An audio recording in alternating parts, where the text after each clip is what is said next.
guys, welcome back to another episode of True Crime with Tiff Kline. Today is episode number 3. And because October is Domestic Violence Awareness Month, I thought we would segue into that month. I wanted to let you guys hear the interview that I did back in March with Gabby Petitos Mom, the amazing Nikki Schmidt. I adore her. I've gotten to know her over the past year and a half, and as well as Joe, Jim, and Tara, but more so Nikki. I talk to her almost every day. She's a sweetheart. She's funny, and I just admire her strength and perseverance and getting up every day. And I know it's hard. So again, back in March, I had the pleasure of being interviewed by Nikki Schmidt, Gabby Petitos' mom, and she let me have a safe space. It was the first time in 17 years that I really told my story. I didn't really tell many people, maybe a few, but never in detail. And I had 2 abusive relationships. One was physically, mental, emotional, verbal, financial, and the next one was narcissistic. And narcissistic one was that was worse. It was worse, and it was harder to recover from. But I made it to the other side a year later. Here I am. And I've done a lot of soul searching and a lot of time alone. I didn't go out and replace the void with somebody else. I went through therapy. I did the work. I focused. I figured out what matters most to me because I didn't want to repeat the same mistakes and stay in a toxic cycle. So it was very important for me to find my ground and fall in love with myself again and my life and get my goals and ambitions back. And I think I had a pretty damn good year with my support system that I had. I had my career of almost 7 years with radio marketing, and my friends really stepped up and I really found out who they were. And I couldn't have made it without them. I would have, it just would have taken me a lot longer. I'm a very resilient person, but this past relationship really fucked with me, and it fucked with me for 6 years, and I'm on the other side, and I'm thankful for it, and I'm happy now. And when you get trash out of your life, things shine and you find treasure. And but it didn't hold me back, and I'm very resilient, and I also persevere, and I am very invested in the Gabby Petito case. In 2021, Gabby was found on September 19th, and I fell to my kitchen floor and cried because I realized in that moment it could have been me.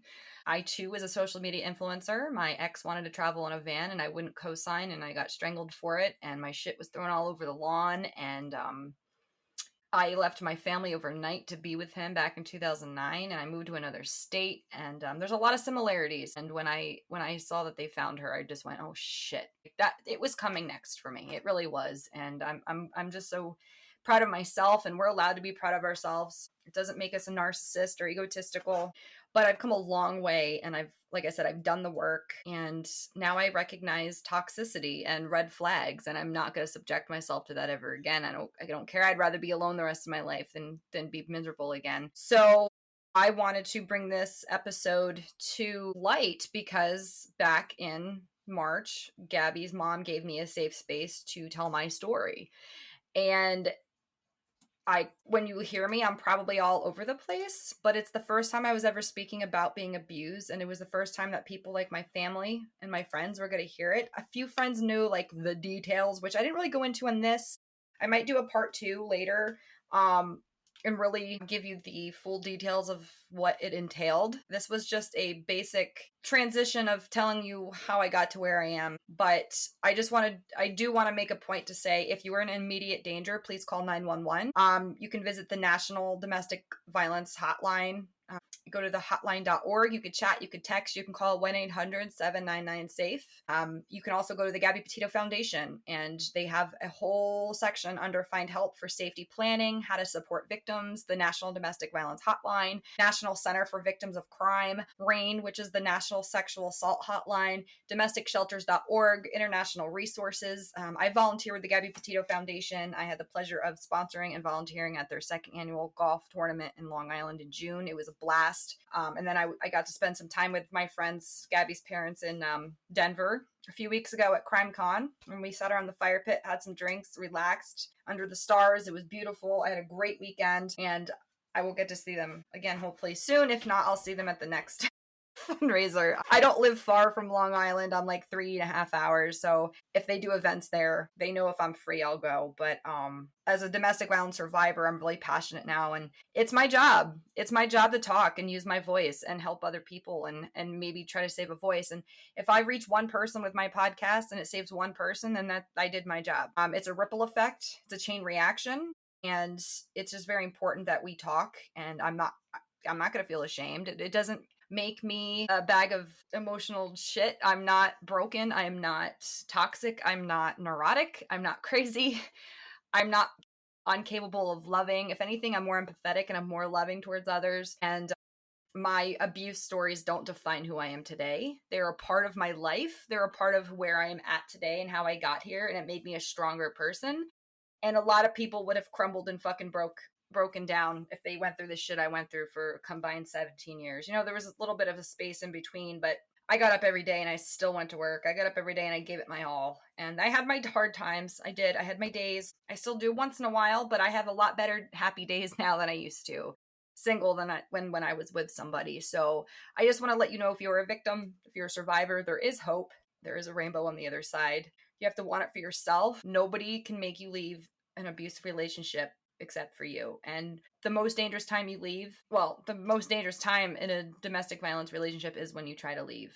And you go back 7 to 10 times on average, and nobody can understand it. And people are going to say, well, why did you stay? Oh, you must like being abused. Why don't you just leave? Let's change the narrative. Instead of victim shaming, how about you find the abusers and say, why are you a piece of shit? Why are you a scumbag? Don't put the shame on the victim. Stop asking them why they don't leave. Go to the abuser and say, why are you a fucking piece of shit? You're a scum. Change the narrative and start calling these assholes out. I do. I don't care. People know it. And my guard's up now. Like, your first impression's probably going to be your only impression with me moving forward. I don't have time and energy to be giving out multiple passes and forgiveness and sticking around to hope that they change. No, not doing it. I'd rather be alone. So I just wanted to give a little bit of insight to this. So again, if I'm all over the place in this interview, please don't mind me. It was my first time speaking. Again, this was March 2025. I probably will do an episode number 2 tonight, maybe to go into the actual details of my life and my abuse. But I hope you enjoy and learn something. And I hope you use your voice too to help others and share this podcast episode. Again, October's National Domestic Violence Awareness Month.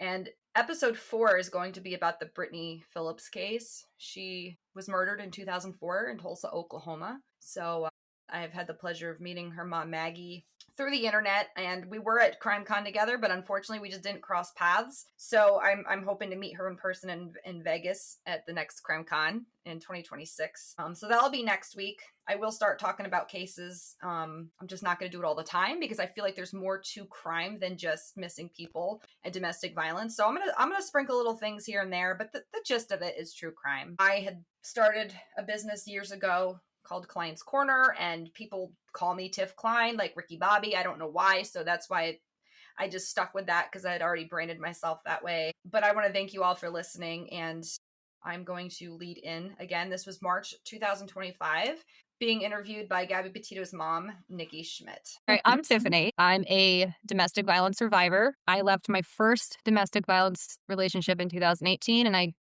currently have surviving another one I left in October 2024. Different types of abuse. So it's important that people know both of them. Who I was before the abuse, I was Tiffany, but I was 19, turning 20. I wanted to be a lot of things. I wanted to be a mortician. I wanted to be a teacher. I wanted to be a radio DJ. I had all these aspirations of things I just wanted to do, and I couldn't settle on one thing, but I knew I always wanted to help people. My whole life, my mom was a Girl Scout leader, and, my mom always had a soft spot for helping kids and those that are, in need. And my mom was also a domestic violence survivor. 15 years. She left when I was 9. So I got a great stepfather, bonus dad. And he made my life so much better. And I'm thankful every day for him. His name's Ralph. He's been watching the documentaries and educating himself. But I remember growing up being like, I'll never let that happen to me. That won't happen to me. That mentality of that can't happen. I won't let it. It does. And And I don't know if it was repeating things that were familiar or if it was just I landed in that type of situation. So I was very outgoing, chip on my shoulder. I was a take over the world. Nothing would get in my way. Ambitious. Went to college in Kentucky for a little bit and then met my ex on Facebook. It was an app kind of like Tinder back in 2009. It was called Are You Interested? And you would literally swipe. It literally was Tinder on Facebook. Nobody really remembers it. And I saw he was from where my grandfather was born and raised in Dunmore, Pennsylvania. So he was living somewhere around there. And I was like, oh, that's a small world. So I swiped yes, not really thinking. And then we got to talking and chatting. And about 2 months later, I drove from Ohio to Pennsylvania with my friend and met him and met his parents for three or 4 days. I went back out to Ohio. He came out 2 weeks later and I moved back with him in May. So I met him online in March, met him in person in April, and then moved to Pennsylvania with him in May. So it was very quick. I did see him as a ticket out of a small town. I lived in a very rural area in Ohio. Like the nearest mall was like an hour and a half away. I liked him for who he was at the time. And he was showing me the world that I wanted so badly, and I knew I wasn't going to get it where I was living. So I was a little naive thinking someone can promise you the world and deliver a nightmare. So I got in a fight with my mom and left. I woke up one morning and was like, oh, I'm moving to Pennsylvania today, and packed what I could, got in his car, and I left. I gave my parents no time to process it. I didn't process it. And I wish looking back, I would have stopped and thought, wow, this is going to change your entire life from this point on. But when you're 19, 20 years old, you see an opportunity and you take it. Yeah, you're invincible. Yes. And knowing that my mom had went through stuff and watched what she overcame, you think I would have knew the signs, but I didn't because she had removed me out of that when I was 8. So I really didn't see things in an abusive way that she would have. She met him. She didn't have anything against him when she met him. She didn't see any red signs at the time. But as time went on, she started seeing my biological father traits come out of him. And she would try to warn me, and I'd be like, whatever. Like, you don't know what you're talking about, whatever. Like, I always give people the benefit of the doubt because that's what I always do. And I've learned from that. So I was very naive, very young, very immature, was just hopeful. I wanted a relationship. I was my second or third year in college.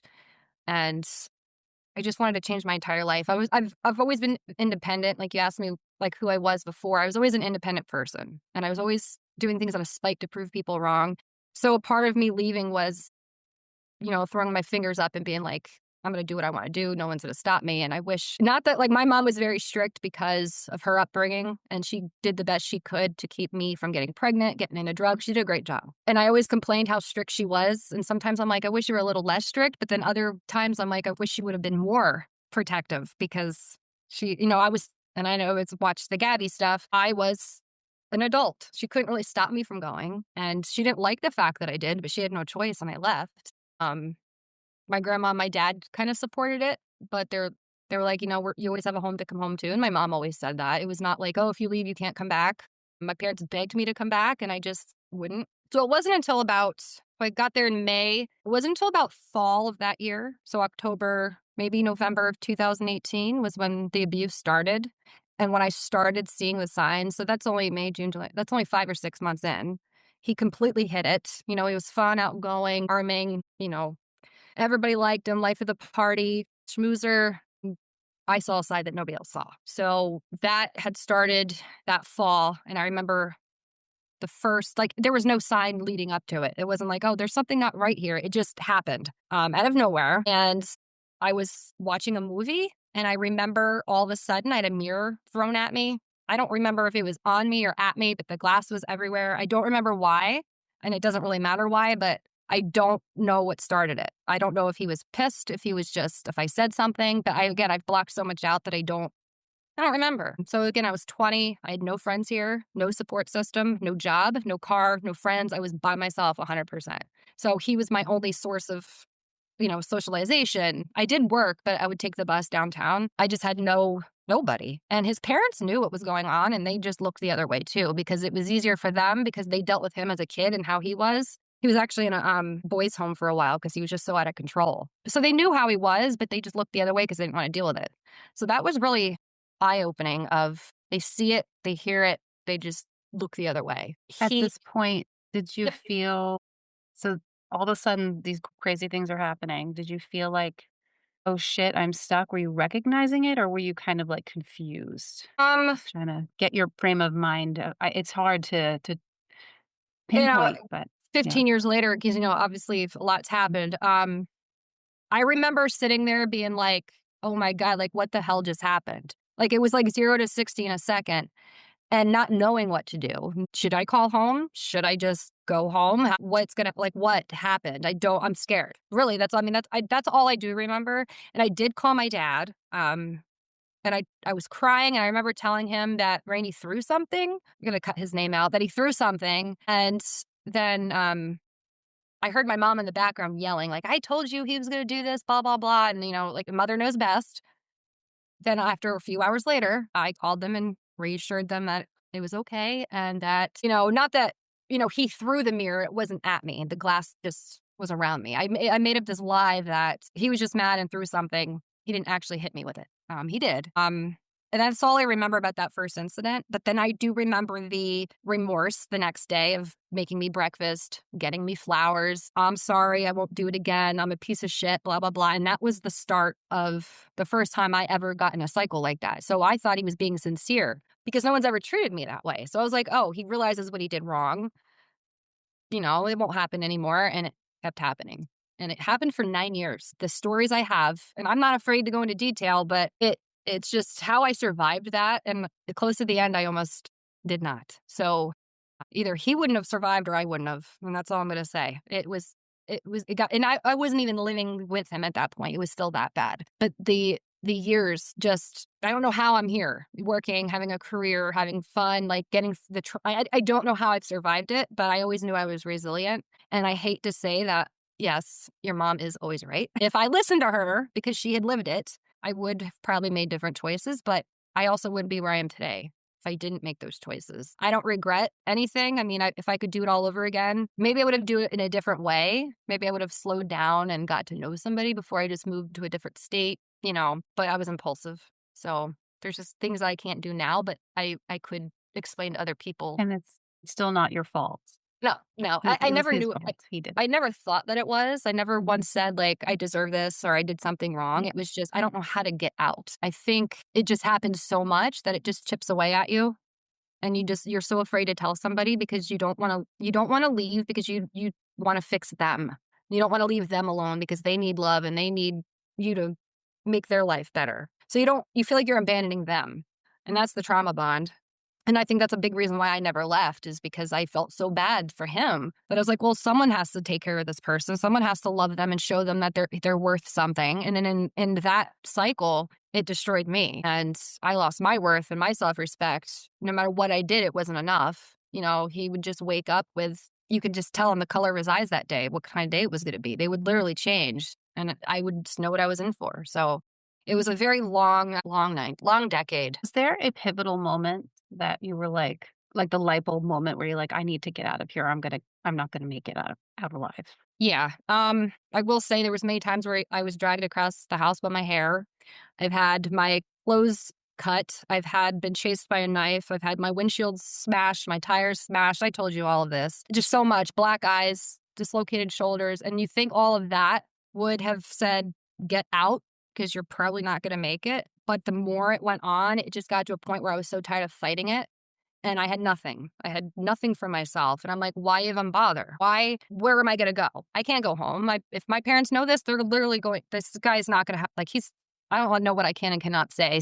If I tell my parents this is not going to be a good outcome for him, and I was afraid of what he was going to do in return if someone knew what he did to me. He grew up like that, but his parents swear that there was no abuse in the home. He was just like the person he was. And every time he did it, it was a remorse story the next day. It was, I'm sorry. And you start to feel bad because they're your only person you have in their life so you just want to make sure they're okay. The moment that I thought to get out, that was it. There was a point in 2000, I want to say 16 or 2017. There was a point I was sitting at home and I literally just packed my car in the middle of the night and I was either going to drive to a mental hospital or I was going to drive to my mom's in Ohio. I went home. And then he manipulated me again to come back to PA a month later. And he drove out. So I think my car got rear-ended or something. So he came out and got me and brought me back. And I didn't talk to my mom for a long time for that. I think my mom knew what was going on, I mean, she's been through it, but what could she do? I was an adult. So it wasn't, you're not going anywhere. She tried, and I was a young adult and I had a mouth on me, and I didn't listen. And I wish I did. But in the moment, you don't think of that. I was ashamed to be back where I was living because I thought I failed. And then I was ashamed to go back because I thought I failed in a relationship. So I just felt like I had nothing. I don't even know how to explain it. But there was a time I thought I'm either going to take my own life or he's going to take mine. And it had to make a decision. And I just went to my mom. But again, I ended up back, and we know that it takes 7, 8, 10 times before I actually leave. There was a lot of times I would pack my car and drive halfway across the state of Pennsylvania and then turn around and go back. Times I've gone out to Ohio for a few months and then I went back, and it was, I wish I would have stayed home the first time. Because I wouldn't have ended up where I'm at today. But then again, I wouldn't be where I'm at today. So I try to find the good of what I've learned from it. Like I've said, going back to the details, the things that have happened to me, like I've had my key, like he would sit in my car and interrogate me for like 12 hours. And until he felt satisfied, I wasn't getting out of that car. I would lose jobs. I would go to work with no sleep. He almost ruined my graduation. He ruined every holiday. Everything was just so bad, and ruined birthdays. Nothing could be good. It always had to be about him and how he felt. And because he had nothing for himself, he had to make everybody else that was achieving something. He had to play it down. Like when I started my own business, Client's Corner, he tried taking over because he saw it was starting to pick up. So he wanted control of that so he could have the credit.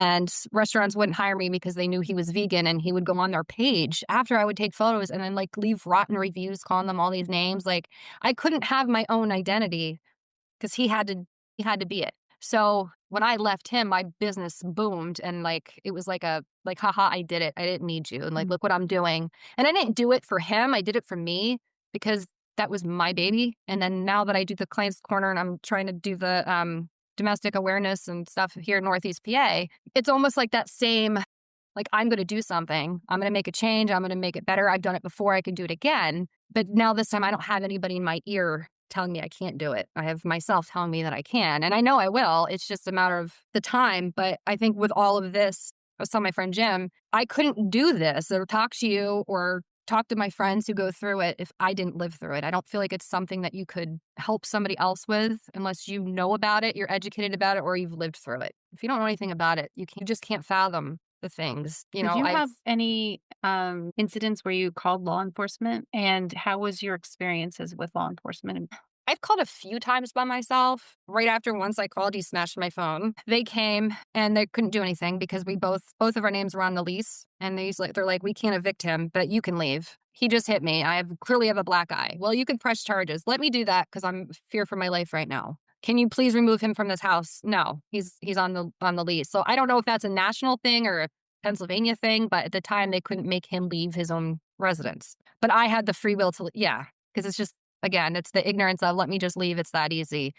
And I didn't want to deal with going through court and pressing charges and then him getting out of jail. And then, God, what's he going to do now? Because now he's going to be really angry. So it was just them coming, doing their job, doing their paperwork, giving me a pamphlet of saying, here's a resource center. Good luck. Really, I mean, that's all it was. And that happened every time I called. And he was very charming, laughing with the cops. They would almost, it's not that I don't think they didn't believe me because clearly they would see me sweating from just adrenaline and I'd be soaked, or red marks or bruises. It was more of just, we really don't want to get involved and we don't know how to get involved and really don't know what to do except tell you to go to a woman's shelter. It's like because they weren't educated and they weren't experienced. So I don't want to blame them, but as a law enforcement person, they should have taken it upon themselves to want to do more. If they really want to help people, So I felt like they were just doing their job. They, and clocked in and clocked out. That's all. And then, sometimes my neighbors would call because they'd hear me screaming and crying and things breaking and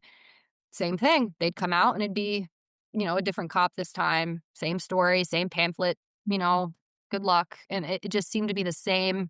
And then it got to a point like, why bother with them? Because they can only do so much. And every time I'm told that I can leave, well, you can go. Yeah, I don't have anywhere to go or many money or I'll just leave. Where do you want me to go? but he could stay. There was no like, you got to leave and again cut his name out. You got to leave and go to your parents or go somewhere because like I had nobody here, and I would tell them that. It was just like my voice was never heard. I don't know how else to explain that. It's frustrating, and I get it now that I'm out of it and I'm older and I'm, I've educated myself more. I understand why they do what they do like that, but it's just frustrating because had they had arrested him or made him leave, maybe I would have had a night to think clearly and just go home without him even being around, and I could have just left. But he was there, and I couldn't get away if he was there. On that note, looking back, was there someone or if there's something that someone in your life, or even if the police had responded, that they could have said to you or done at the time to convince you that you needed to get out of there? No, every coworker I had, you get good at lying. Yeah. You get really good at lying, and you watch people and you see what they believe and what they don't believe, and you use that. My coworkers would joke. I would come in like with a bruise on my arm, and they'd be like, "Oh, what did he do? Hit you?" Like joking. I'd be like, "No," like I would make up an excuse, but down deep inside, like, no, he really did. But they knew him for who the show that he put on, so they were laughing because I didn't think he would actually do that, and I was too afraid to say no, he actually did. So Yeah. I don't know if people caught on and they didn't want to get involved or if they really just didn't put two and two together because I was really good at making up lies. And, I did lose a lot of jobs because I couldn't function, or he would start a fight before work. I still made it through college working full time and made it through with honors. I don't know how, but it was one of those things where it was like, he's not going to take this away from me. But nobody at school, so, the little friends that I did have, nobody said anything. Nobody, and back then, 2009 to Mhm. 2016. I mean, we had social media, but it's not like today. Like, I didn't have all these Facebook groups and support groups and Yeah. people on TikTok and YouTube. And I didn't know, like, I knew people went through this, but I didn't know if they went through the same thing I did. So when I saw Gabby's story, and I was like going down the list, and I'm like, holy shit, there's a lot of similarities here. And I'm like, if I had something like Gabby's story back then, I think I would have left the first time. But because it wasn't talked about, it wasn't broadcasted, it wasn't in your face all the time, people were so afraid that you're afraid. So, well, if people aren't talking about it, like, I can't bring this up because it's back that old era of brush it under the rug from that generation where you don't talk about your dirty laundry, outside of the home. And that's how it was even in 2009, and a lot of people are like, "Well, it wasn't that long ago," but social media has evolved a lot since then. I just hit it, and no, not one person asked me, even my family, not once, "Are you okay? Are you in danger? Are you?" Because I don't think they knew me enough to know that I don't take shit from people and I don't lie. So I don't Mhm. think it was ever a red flag for them to think she's not okay until the end when my mom found out what he did. Then she knew he hit me once, and it was at the end when I actually left him. But I don't think I never like this is the first I'm talking about all of this. She doesn't know what he's done to me, except that like I confronted him on cheating on me before, like the last time before I moved out, and he punched me right in the face. And I lied to my friend and I said that I got in a car accident and I had to go get x-rays on my nose. My nose was so bad. And my mom knew because his mom told her. I was having gallbladder surgery, and my mom flew in for that because it was like an emergency surgery. And somehow they talked and wasn't coming to the hospital. And my mom got the information that he punched me in the face like the 2 weeks prior. I don't know how that conversation went, but I know she knew then, but she doesn't know anything else. My dad kind of knows a little bit. My brothers know a little bit. They know more than my mom, but just try to stick up for myself. And then as soon as I left him and I was starting to see other people, then it was a problem, because if I can't have you, nobody can, which leads to me into the next. He did a lot of things, and I'm in therapy. I have a great therapist, trauma therapist. He's amazing. Can I ask before we talk about your journey with your, healing on the upside here, if you could tell people the red flags that you notice now looking back. You didn't notice them at the time, obviously, but when you Mhm. look back, those very beginning red flags, maybe it was like even the first couple of times you met, is there things that you would have been like, this is too good to be true, or he's schmoozing me because yeah. Yeah, actually, I was talking to my dad, Ralph, about this the other night. He just finished the documentary on Netflix. And I said, I broke down certain parts. I said, does this sound familiar? And he's like, yeah. I'm like, does that sound familiar? Yeah. He goes, I'm sorry. Like, I didn't see it before. And I'm like, well, you do now. Like, The first thing was meeting me immediately, me being manipulated and talked into enough to not even process that he was asking me to move and leave my entire support system, my college, my dream, my goals, my friends, my family, and move 700 miles away from everybody. He never offered to move out to where I was. He got me where he wanted me, constantly talking bad about my mother. My mom was a good mom and constantly just putting her down, trying to get it in my head to make me think less of her because she was my support system. So over time, he made me see that he made up things about her. He used facts, but he did it in a way where he made it bad. So he almost brainwashed me into thinking all these things about my mom are bad. And then he started in on my brothers. And then he would start in on my stepdad. And that's where I draw the line because my stepdad stepped up and became the man and the dad that I needed. And I'm very defensive over him. Like I am rabid. So it was just very quick, just fast. Like And you I even didn't had even a have time to teacher. process it. Like it was Yeah. just, "Come move in with me. I'm going to give you everything you want in this world." And Mhm. you're 19, 20, thinking, "Yes, this is what I want." Yes. And yeah. Mhm. Yeah. And he was 21 and he was just, like I said, a ticket out of a small town. And Mhm. I saw the world opening up when I met him. And I was like, exactly. I was like, yes, let's do this without looking at the consequences of what could happen because you're young. And then as time went on, even the first few months, it was this instability of him he was always having a bigger dream. It wasn't a stable job. It wasn't a goal, a long goal. It was every other day he wanted to do this. And then he was changing his mind and he wanted to do this. And then he wanted to go live here and go. And every day it was something. Like manic, like Mhm. all over the place. Yeah, and Yeah. I'm a very structural person, and that was giving me a lot of anxiety because I'm like, I don't know what we're doing. Like, where are we gonna live? Like, and I can't say like that. I wasn't like homeless or anything. We always had our bills paid. That's the only thing I can give him credit for. But like, you never knew what his next adventure and plan was gonna be. And then he was one of those people he would just do it overnight, and he had nothing to lose. He had nothing to, he had no kids. He had no like. He always worked for himself most of the time, so he could just pick up and go and do whatever he wanted. And that was a constant battle the entire relationship up until the last day. Like, just, I wanted to work for a company. He wanted to work for himself. He wanted to live in a van. I didn't want to. He wanted me to co sign a van for him. I didn't. He wanted to travel, live off the grid. And I came home and all my shit was on the lawn. And then when I left, I went back a few times to get my mail and he had hacked my Facebook and saw that I was seeing this other guy who was my most recent relationship. And then I slept with him and he strangled me. And I saw black and I was on the ground. So it was okay for you to cheat on me all the time. I move out and actually try to go on with my life and you strangle me. And that was the moment when I was done. Like I was like, this man's going to kill me. Like legit. I was on the floor and his dad was in the room right next to me. Didn't even come in. Heard everything. Did not even try to come in and say, he had to have heard me screaming, crying, and his son screaming, and then silence. Like, wouldn't that like trigger something to like what We just know happened? that there's people in this world that do not intervene or don't care, Well, I think fortunately. he was afraid of him too because they've gone Yeah, at it a few that could times, and be. I think. And that I just left. I walked out. Again, I wasn't even really living there. But the person that I had just left, I was protecting, and I got strangled Right. for it because he was going to go after him.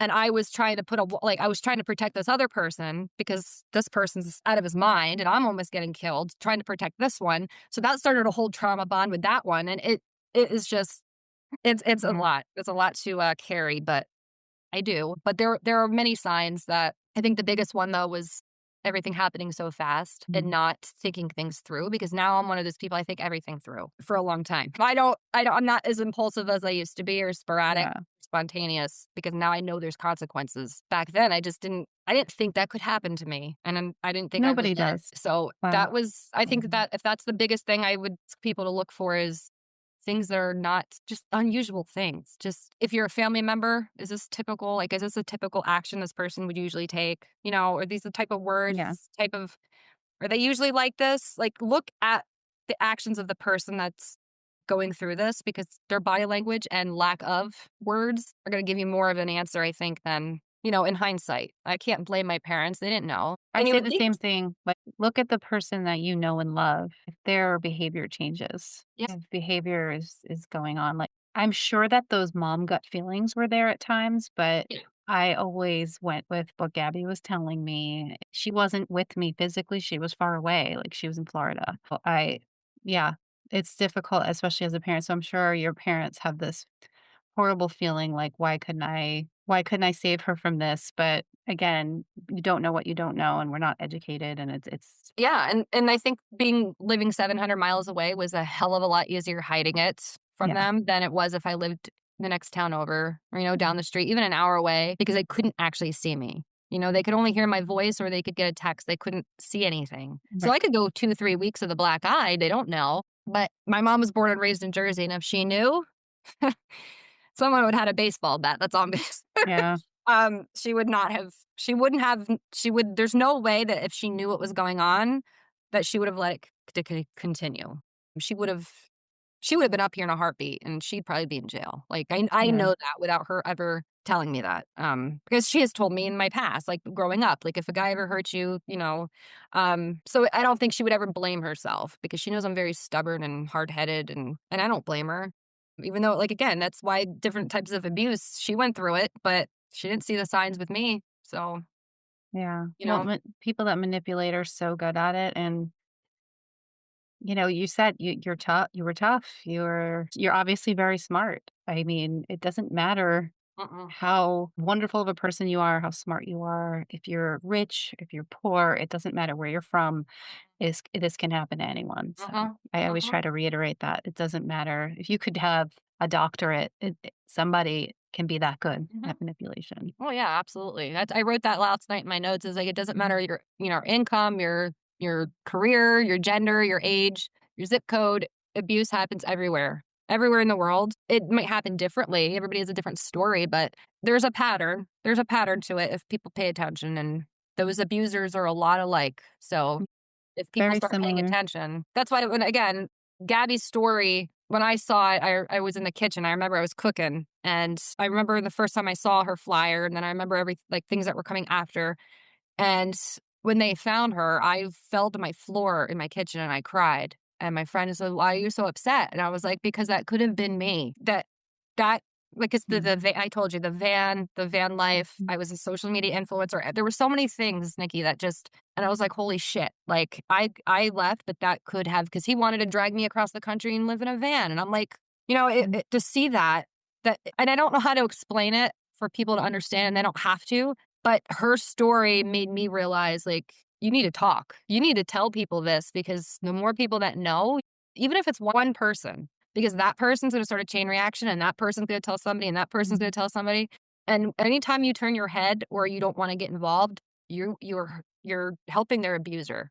You're not helping that right. person. So her story just really just so similar that it made me feel safe to just start talking. I can't be quiet about this anymore. Like because when I saw the ripple effect, I was like, holy shit, like there's a lot of Mm, people in this world. And I wasn't alone. I just didn't have the resources or the safety net. I had nobody to talk to. And I think that's the biggest, you guys give a huge platform and the network, Justin Crime and all these other reporters and media and the Bethunes and all these people you talk to, like they're giving everybody a safe space. And that is what I wish I mm. had more than anything else, just a Yeah. space to talk to somebody. I'm starting to see that narrative change a little bit where more people are coming out telling their stories, more people are listening, and more people are wanting to learn. I just give that all that credit to Gabby. Like she's her light is just shining on everyone and wanting them to be safe. And we're not gonna stop what we're doing. Some people think that survivor stories aren't meaningful. I've heard a lot of creators and a lot of the media, they don't want to talk about these things. They want to talk about the sensational, the end, what happened to the person because now they're no longer here. Let's talk about that story. They don't want to talk about the manipulation and the red flags and the abuse that goes on for years in some cases. And let's change all that narrative and remind people that these homicides are preventable through these stories being shared so that people can understand it better. That's the Mhm. problem is people just don't understand it. And we need to make sure that people do understand it because you could be a good bystander. We got to train bystanders. Everybody has a mission to help other humans on this earth. If you don't think you're important enough, you can be. Like, just knowing how to connect somebody to a service to get them help that they need is a superpower. Yes, We wanna arm absolutely. everybody with these tools. So that's why I have like some allies right now, like my friend Jim. He's a survivor of narcissistic abuse from a female. He's a male Yeah. survivor, and he and I have helped each other through this. And this ties into it. He and I didn't talk for 2 years because my ex was his best friend, and he had to cut my best friend out of his life because of the narcissistic abuse. And then me and Jim couldn't be friends because the X common factor. And I chose the common factor over Jim because, again, trauma bond. Jim didn't understand it until he went through it. And when we reconnected 2 months ago, I came to his house and it was like we picked up right where we left off. And he gave me a big hug and he cried and he's like, I'm sorry. Because he did not, he was like, why don't you just leave? Why are you putting up with this? And now he gets it. And it's like, he felt bad, but he also felt good that we connected and we needed each other. But he's helping. People are going to hate my Facebook. I know people are getting notifications like crazy, but that's how I branded myself to get where I'm at. So I'm like, if you don't like it, delete me. Like, I'm not going to not put something out there that's important because people don't like a notification. So Yeah, well, your niche is everybody. I'm a huge advocate for kids with loss and trauma. So I'm like, I need to come up with a name and I'm not there yet. So it's a temporary placeholder, but What did that it's guy say on your Facebook post? I really liked it. Something corner. oh, that was a gem. Turning the corner. I Yeah. really I really like that. Yeah, we're probably gonna go with that one. I wanted to see other suggestions, but last night I was actually when I was texting you last night, I was texting him and I'm thinking, I'm probably gonna go with that because I like keeping my name in it because again, I have built trust and credibility with Clients Corner with clients and the community and Mhm. nonprofits and restaurants and then turning it into bringing them all over to my radio sales clients. So I want my name to be a part of it, but I don't want it to be about me. If that makes sense. Like I want it to be like a branch of what I've been through and what I've done, but now like it's taking a turn from Yeah, marketing to see? helping the community. So we're probably going to go with that. I just didn't want to tell him yet. No, it's fabulous. It's Yeah. fabulous. I Yeah. saw that and I was gonna comment because I had a couple of ideas in my head and I'm like, "My ideas are not that good. This is the one." Yeah, So no, he's really good. He's a Mhm. good guy. He's in the other room, so I'm sure he can hear me. But yeah, we're probably gonna go with that. But he's the one that I said might come out with me to New York if he doesn't have a he does Reiki and psychic stuff I too. do So Reiki. That's I told him. awesome. Yeah, I'm I trying see to the get him to evil come, eye but behind you. I see what? the evil eye hanging behind you. Mhm. Yeah, I told him to go get one of those, and he did. So remember, I was telling you I had all those Yeah, dreams of the evil eye with my friend Phyllis. So mhm. yeah, he went out and got one. It's But amazing. that's my goal here. And then, real quick, just to transition into the healing. I mean, I have to talk about my previous relationship real quick because I just want Yeah. people to know the signs of that. That was the one when I met him. It was like this electrifying walk through my soul. Like I want that puppy in the window, and I'm not going to stop until I get him. And I really didn't have to work for it. It was just a mutual interest, and we hung out for a few times, and then it just unraveled. And he kept me crumbing. He never would put an official label. And He this would is never. more your most recent Yes. relationship? Okay. This is the one I have a PFA on. So again, I'm going to put that into perspective. Somebody who didn't put their hands on me got a PFA before somebody who put their hands on me did. So that's the extent of mental and emotional abuse that somebody can do to you. Loved this man. I wanted to spend the rest of my life. I didn't love the first one. Like I was naive. I didn't love him like I loved this one. This one was stars in my eyes. The world slowed down when he was my everything, my best friend. At that time, I was starting my life over when I met him. So he met me in that transition where I was at rock bottom and he helped me find me again. He was a light in a dark room and that light was flickering for a long time. It was trying to burn and it just finally it just burned out. He served his purpose. A lot of good came from knowing him. I don't regret ever meeting him or being with him. I regret staying long, free will, after already being in an abusive relationship. I should have known it wasn't right. But it was, like I said, it was a whole different dynamic. And I knew it was abuse, but I kept making excuses that it wasn't because the narcissism and the manipulation was way different than the type of narcissism and manipulation the first one did. Because they said there's 8 different kinds of narcissism, and this one was a charming trickster. This one was all the girls want to date him, all the guys want to be him. He's got this smooth. He can sing, he can play the guitar, he's intelligent, has a master's degree, like had everything, right? And I'm just like, I can have somebody better than what I was with. So I was enamored.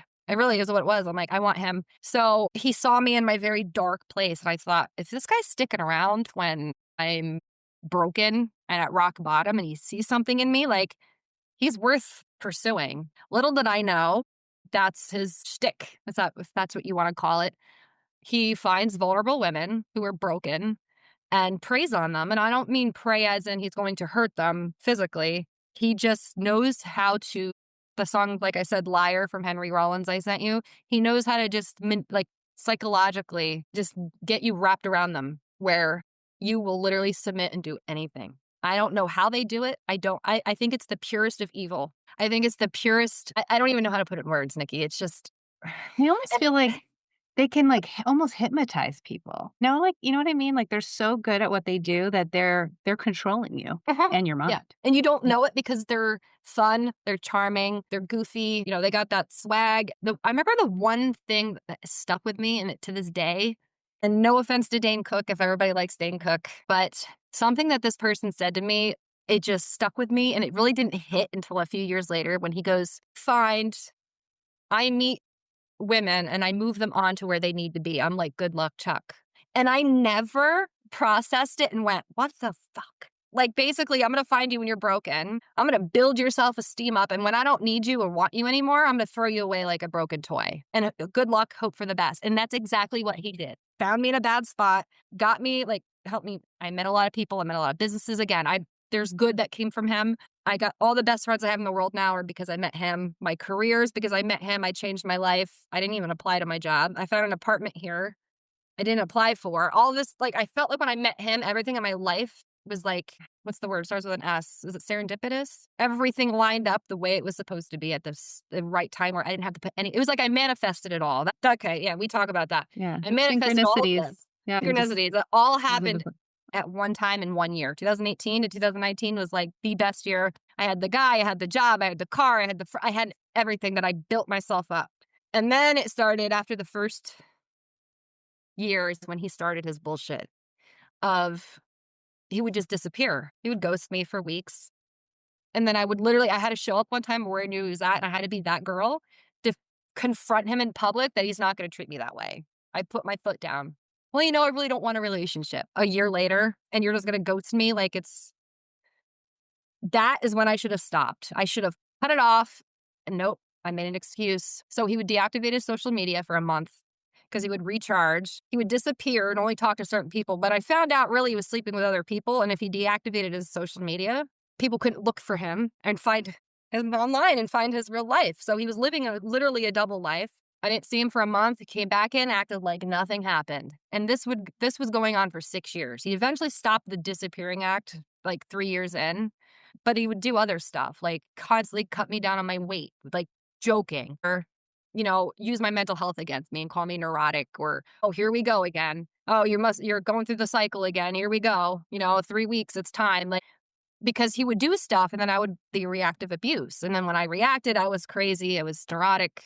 I was a mental health project. I was obsessive. And, I told you didn't want a relationship from the start. It's your own fault. Just, it was always me. He'd like, don't go blaming me, sunshine. Like, I told you where I stood from the beginning. Then why are you still here 5 years later? Be a man and walk away. Be a man and stop. No, you're 43 years old and you're playing games like you're a frat boy. So he's emotionally stunted, obviously. But again, he was another one where I knew I could see right through the veil and I knew who he was and he hated it from the beginning. And that's why this one doesn't talk to him anymore because he could see right through him. And he didn't like that about us because everybody else could be charmed and tricked.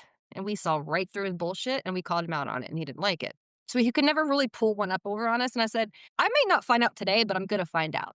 And I always found out. And when I threw the proof in his face, he would literally still gaslight me and say, believe whatever you want. I have the text message from this girl, like a conversation you guys had, and I'm supposed to believe whatever I want. It was just a whole 6 years he did more, the never knowing what we were like we're dating and then we're friends and then we're buddies and then we're friends and then we're dating and then we're not. Like, it was always on his terms for 6 years. So it got to a point where people were asking me, are you guys together again? I don't know.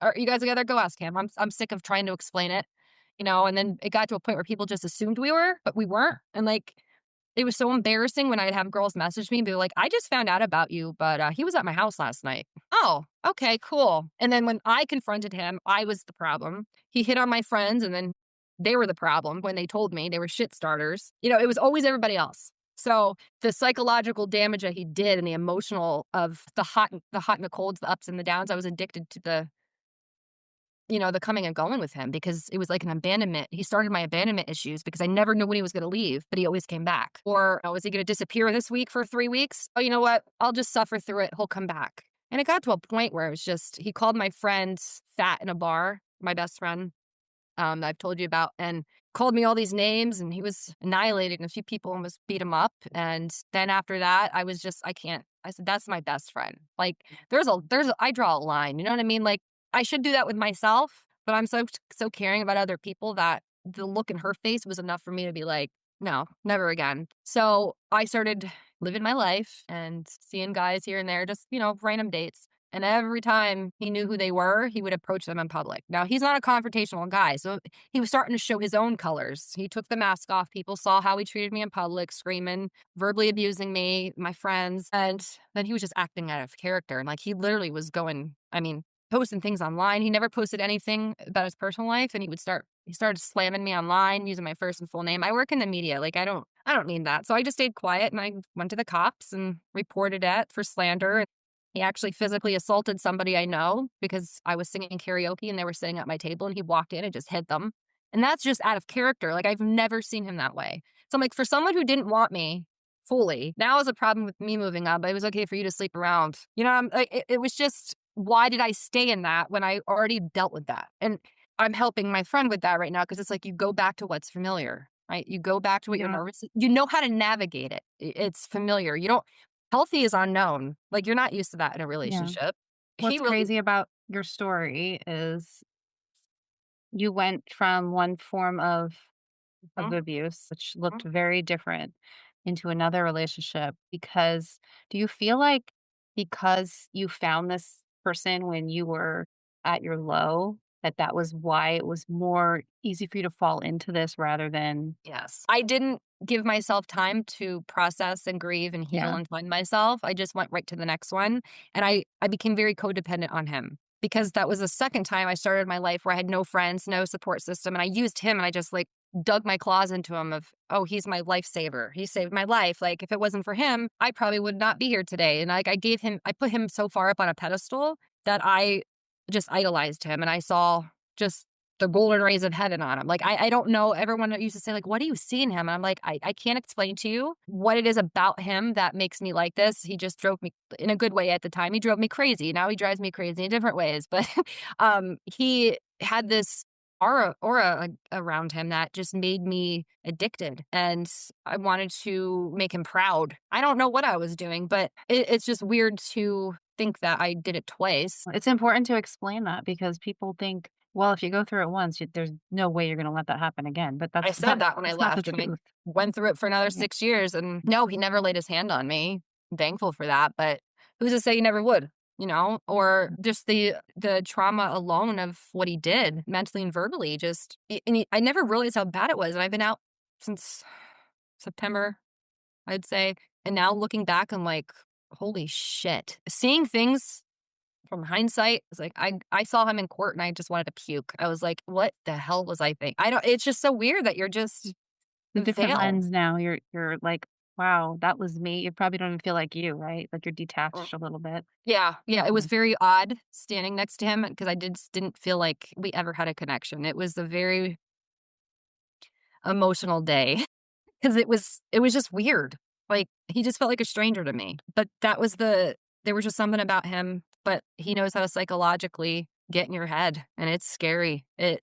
Let somebody do that and see how many people he's done it to and Did how that many. moment in court you Mhm. took him, was that powerful for you? Did that give you like your power back in a way? Jim was with me, and, again, Jim has his own story with him.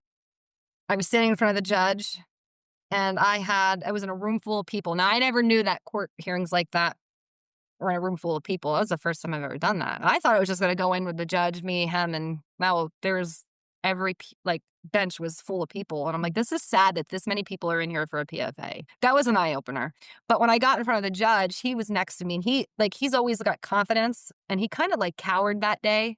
And to me, I told my boss, it was like another sales call. I walk up, I give my story, I give my pitch. If you buy it, cool. If not, like I'm giving you the truth. That's my job to tell you. And if you believe me, all right, sold. If not, like, I'm not going to stand here and try to persuade somebody to believe me that I was abused.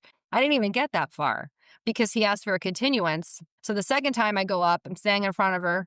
He's sitting next to me, and I don't make eye contact, but I strut my shit right up there with my boots, like I'm going in to make the biggest sale of my life. And I stood there with my head held high, and I did not, for once, just let him have that satisfaction, because it's not that I was afraid of him for my life. I don't want to say that he made me feel I was in danger, but the fact that I saw him out of character and him hit somebody else, and I've never seen that with him. He's the most calm person you'd ever meet in your life. Made me wonder, what is he capable of? And I had to teach this kid a lesson, because it was like, you're going to keep bothering me and you're going to keep manipulating me. And obviously I'm going to keep allowing it. I have to draw a boundary for myself, and if I have to go to the law to do it, because I know right now he's so manipulative and controlling, Nikki. He's probably, the only thing that he's pissed about is that he can't manipulate me right now, because if he does, he makes contact, he goes to jail. He has no control. And it's not that, again, I don't think he would have, taken my life at all, but God knows if he's out of character, I don't know what he would have done. From the little that I've seen from October to January, was not the person I knew for 6 years. And that was scary. I was like, because he's very cares what people think. He has a reputation he's got to uphold. So for him to act like that in public was scary to me. Because I was like, well, Just with coercive control, yes. there's been a lot of studies done, and Mhm. women who have been taken by homicide, that was actually the first physical thing. Coercive control doesn't mean they're not going to harm you. The fact that you said that's important, because you're like, oh, maybe he wouldn't have. He could have. He obviously had a switch, and you saw it flipped. And that was Luckily, it wasn't with you. when I did the PFA, like when I first went, I felt guilty. And then at the end, I was like, no, because he could have came to my house. He could have flipped a switch when he got drunk and hit me. Like, he could have strangled me. I'm not saying he would have, but I didn't think the other one was going to do it either. And he did. And I didn't want to take chances this time. It was kind of taking a precaution for myself and setting a boundary for myself and for him, that you're not going to hurt me anymore. You cross this line, you're going to have a consequence, because the kid never had consequences his whole life. But I wanted to feel safe emotionally. I couldn't physically feel safe if I'm emotionally and mentally not. Like, the anxiety and the stress and not eating, and it's affecting my work. Like, just because he wasn't hitting me doesn't mean I wasn't getting abused or I felt traumatized by him, because he did a lot of damage to me. So him out of my life by saying that the judge didn't grant emergency PFA. I mean, he had the proof in front of him, because he slandered me. He sent me text messages, harassed my friends. I mean, I gave them a good document of proof. It wasn't like me walking in there and just telling my story. I had stuff to back it up, but I think that took his power away. But I warned him, though. I said, you ever push me to this point, don't push me to that point. You're going to regret it. And he did. I don't know if he thought it was a game, but I had to do it. So I had to do it for myself. So I had to stand up, because I couldn't keep living like that. And I would have, if I didn't do what I did, he'd probably be back in my life, just manipulating me, and I'd be miserable. But again, I didn't know what he was going to do. I mean, he hit somebody that he's known for 20 years just because they were hanging out with me. What is he going to do to me if so he was out of character, and I wasn't playing games. I wasn't trusting it. And I just needed a safe space. And if it's a year, just to leave me alone so I can have some mental peace and emotional peace to get my physical good, because Lord knows I've been sick for 7 months. And that all ties together. The mental and the emotional goes hand in hand with your physical. And I can't feel physically safe if I'm trapped up here. You know what I mean? Like, can't explain it. Can't So explain. I knew that something happened soon, like recently, but like I didn't realize how recent it was. So I'm like, talking about your healing, you're really just starting your healing journey. You're not there yet. Oh. I'm starting. My friend, my best friend Julie, and she's okay if I use her name, is me in a younger form. 29, but she acts like she's 50. She's an old soul. And she's a clinical director, and she's dealt with a lot of loss and trauma. And she has said things to me that just clicked. And it took a little bit, and everything that girl has told me, I've applied. And I had dinner with her tonight, and I was like, I'm different, aren't I? And she's like, yeah, like she's seen the growth. I've started this. Started separating myself from him in July, and then October was like shut the door. But it was probably the past year since last December 2023 was when I really started pulling away, and I knew I wanted to end it. I just wasn't there yet. But yeah, I am healing. I feel a lot better than I did, actually, emotionally, mentally, and physically. I'm always sick, but that's my immune system. It's a journey because you're stuck in your head a lot, but I have a support system now, so I'm not alone. I have stories like Gabby's and stories from other people, and just to see how other people have risen up inspires me. I'm not going to lay in bed all day and cry over what happened. I can't change it. But if I can turn around, like I know sometimes when I'm sick, I'll do something like I'll start a GoFundMe for another kid who has disabilities or sick. I try to put the good vibe back out there to help somebody else so I don't it just makes me feel better to help other people. So Yeah. that's how I That's your heal. love language. It's like Giving and doing acts of service, all that and stuff. Yeah. quality time. Yeah, I love helping people. It makes me feel better. I could feel like the worst, just sick. And if I'm helping somebody, it makes me feel 10 Mhm. times better. I just want to help everybody, and I can't help everybody, but I want to. So it's hard. Yeah. Why is it important to you to share this story now? I think because I'm older and wiser, um, and experienced, and now that there's so much more education on it, I feel like my story is important because it happened. And I think other people hearing somebody who's been through it and still came out the other side and is still living and breathing and still having fun and it's not defining me. I think it's just to be a voice for somebody else. I just want to, like I said, there's 8 million people, 8 billion people in the world. If one person hears me, that's enough because that saves one life. And then they're going to maybe feel inspired to do the same thing. But because now I'm completely out of abuse that I dealt with for 17 years. I think that's why I want to tell it now because I'm healing. I'm with therapy. I'm starting to see things in a different light, a different perspective. And while I'm doing things with my therapist or my friends and getting myself good, it helps me self-reflect. It helps me find my own toxic patterns. Everybody has their own. And I don't want to carry all of this pain and hate and bitterness and anger into another relationship. I want to get it out.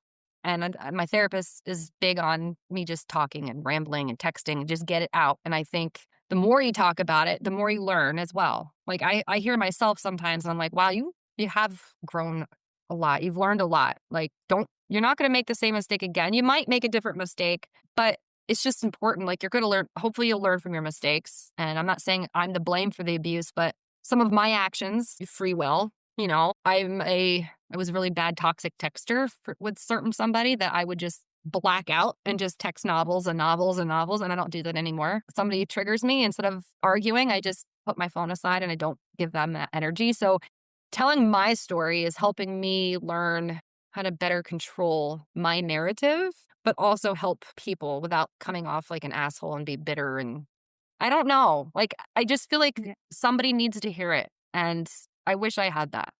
It's all. Just wish I did. Do you have any messages for someone who might be going through something right now? Maybe a young 19, 20-year-old girl who's in a relationship that feels a little bit too much. Any advice for anyone or a family like a mother or father that wants to help somebody that's going through something? Any advice for anybody out there? If you see something, say something. You never know who is hoping that you ask because they're just holding it inside and they just want a safe space. So even if you're wrong, you might offend somebody or insult somebody, but it's better than keeping somebody in a situation that could take their life. Don't pass any judgment. If you haven't lived it, I don't think you have the right to ever judge or make an opinion on what someone's going through. Even a little remark I know drives everybody crazy that's been abused is, why didn't they just leave? Why did you stay so long? And I put up a meme I saw the other day you shared that said, instead of asking her, why did she leave, ask, how did he hit her? Why did he hit her? Like, stop blaming the victim and start Don't be part of questioning. the problem. Call the cops if you see or say something. You might not be right, but it's better than doing nothing, being something bad later. And then offer the resources that you have, even if it's saying, I know in Pennsylvania, I don't know if they do this in Florida, that there's a thing going around from the Pennsylvania department saying if you can't call in a dangerous situation, you can text 911. So that's a PA thing. I don't know if that's national but I've been seeing that going around. So like you can now text law enforcement if you're in an Yeah, I emergency. had heard something about texting. I had to look into that more, but, I don't know if Mhm. it's state by state but yeah, Yeah. no, that's a resource. And Yeah. I didn't know that back then because my phone would get smashed if I tried. So, think the message, be more compassionate, just extend your hand and your heart. Don't downplay someone else's story because yours wasn't as bad or it doesn't sound that bad or uh, somebody has it worse. Don't ever downplay somebody else's trauma. That's not your place. Be a voice for those who can't be. Be a voice for those who want to be. I was always that kid in school who, if a kid was afraid to ask a question, I would do it for them. Like Mhm. I'm always a voice. I've always been a voice, and you have to save yourself. Not that it's easy, not that you always have the opportunity because you don't. You don't always have the means, but if you can, you got to find every ounce of strength and love and power you have. And even if it's scary to make that first step, going forward, not knowing is better than staying where you're at, being scared, miserable, having your life at stake. I think that's the biggest. The unknown is scary, but it can't be as scary as what you're dealing with. That's how I got through it. And then again, what we said earlier, abuse happens everywhere to everyone. You don't get out of jail free card for your skin color or income level or the kind of career you have. It doesn't work like that. More voices are better than one. So the more people talk, the more ears hear, and the more people see, the more eyes see it. And it's just a chain reaction. I just want to say one last thing. Offer resources, offer knowledge you have, offer a hand and be a friend. And in Gabby's words, just be a nicer person. That's it. Just be a nicer person. You don't have to Yeah, say anything. Just be a nicer person. The golden rule my mom taught me is just do to others what you want to you and just be nice. That's it. I think there was something I wanted to say about how I left the first one safely. sure. I was already making a plan without him knowing. I was stashing all the money I had aside. I actually opened a different bank account and had my boss who was paying me under the table. When his wife would deposit the checks for the other employees, direct deposit, they were putting it right in my account. And it was an account that nobody knew about. So that helped. And I just acted like it didn't exist and I just let it pile up. I was secretly looking for roommates on Craigslist back when Craigslist was a thing, even in 2018. And I had met a woman who was looking to making a little bit of extra income. Her kids moved out. She was alone, and I think she was in her 40s, 50s, and she just wanted a companion. And it was about 45 minutes to where I lived, and it's actually right by the college I went to that Tara's cousin's mom it's a Okay. professor at in a small world, but or a teacher. And I had stayed in contact. I went and looked at it once during work and kept her contact. And I said, I'm not ready yet. If this, I'll be in touch. Hopefully this room will still be available. And the day that I wouldn't co-sign for him to get that van and he threw my shit all over the lawn, I picked up what I could that I could fit in my car. I left my cats, which I eventually got back, but I just packed what I could as fast as I could. I left and I never went back. I showed up at her house and I lived with her for 6 or 7 months. So, I mean, I have to give her a lot of credit. She took in a stray that she didn't know, but she was a safe haven too. And he didn't know where she was. It was far enough away out in the middle of nowhere. He had no idea where I was. There was a chance he could still bump into me if I went down to Scranton, but there was a good way for me to hide out. And I was working for myself, so I really didn't have to be out in public. So I had that plan before I even left. I mean, and I was kind of crashing on my friends' couches here and there too, slowly moving stuff out of the house without him realizing it. And I was keeping a lot of it at her house. And then when I was ready to move to this other woman's house, that I took it all with me. So because he wasn't home because he was out with whoever he was for days on end, he wasn't realizing the things that I was doing. And I knew his routine. So I would slowly, even if it was two things, I would throw in my car, take it. Two, three more things, or an outfit here or there. You can't do it all at once because obviously it's noticeable. But have a plan, save money if you can. If not, the resources, just use Facebook as a network. I mean, Facebook can save a life. I mean, the domestic violence, the victim centers, the women centers, the food pantries, there are the police, the social workers, Dress for Success. There's so many organizations that even YMCAs can help. Like there's so many Yeah. people, and a lot of them are confidential, therapists you talk to. And I know it's scary, but like find one person that can just let you talk. Everything else, you just have to be as smart as you can be with what means you have. It's hard because everybody's in a different situation. So, like, the way Yeah, I got out might not be the same for somebody else. So I don't want to say, like, do it my way because it's not going to right. work But like that.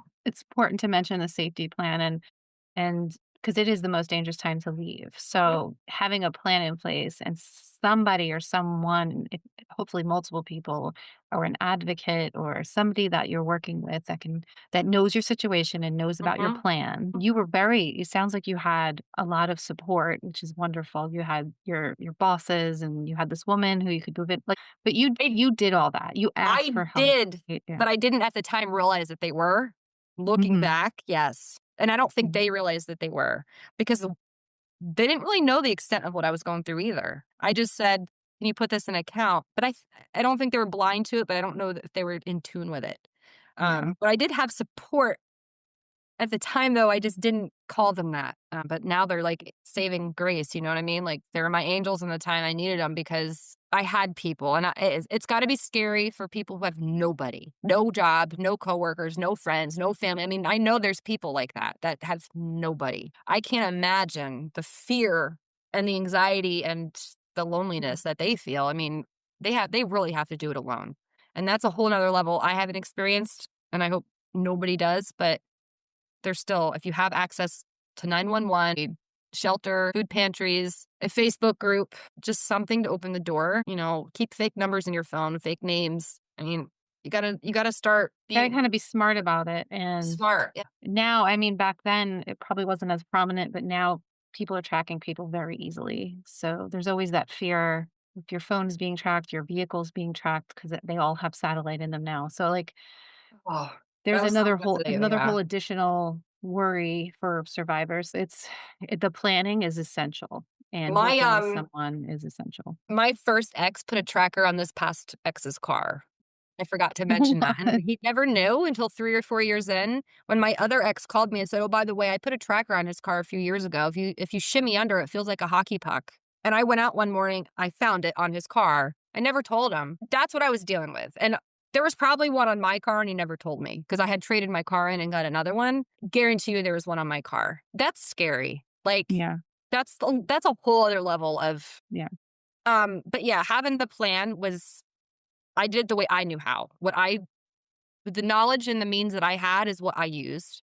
Sometimes I don't take this the wrong way. I hate saying this, but sometimes you learn things from narcissists and abusers and manipulators, and you can use it in your back pocket to your advantage to be one step ahead of them. You have to sometimes play their own game and make them think that they have the power and make them think that you're just submitting to everything, and in the background, just No, that turn. makes lots of sense. Yeah. That's a great tool to use because you're basically just pretending, but you're using their own tactics against them. And Yeah, yeah. but I mean, obviously, don't let them know that you're doing it. But and I Right. don't mean to do it. Don't do it to just anybody. But sometimes beating them at their own game, which I did with this last one, I knew because he was a psychological abuser. I had to get in his head Right. to flip the game and take my power back. It wasn't about slandering him or I knew where I just knew how to do it because I was like, okay, you got to think like them. If they're manipulative enough and charming enough and smooth enough to get things by, you got to. And it's not that you want to learn, you just pick it up. And I don't like saying that, but I've probably used it once or twice in this past to get away from this last one because I was like, all right, I watched you. Now like I think there's a meme that goes around I love that says, "You made me study narcissism, now enjoy my educated ass." That's what it is. That you taught me It's like what this is, and now yeah, now I know about it. I like can giving play someone a taste of their own medicine. and I That don't old want saying. to, but Yeah. it's just you But you did have to for this. your own it's literally for your own Yeah. safety. It's Yeah, not you're not that's all it trying to is. hurt somebody. Educate yourself, be less judgmental, and just be a nicer person. I I love it. I think I just wanna thank people who do watch you guys and support you, and I wanna thank you guys. I tell you this all the time, but the work that you guys are doing is just changing the world. I have no words for the things that you have done, and it's just admirable, and I want to make an impact like you guys, and I think the more that people that you inspire, the more people are going to. And I think it's just gonna be a chain reaction and it needs to happen. Thank you.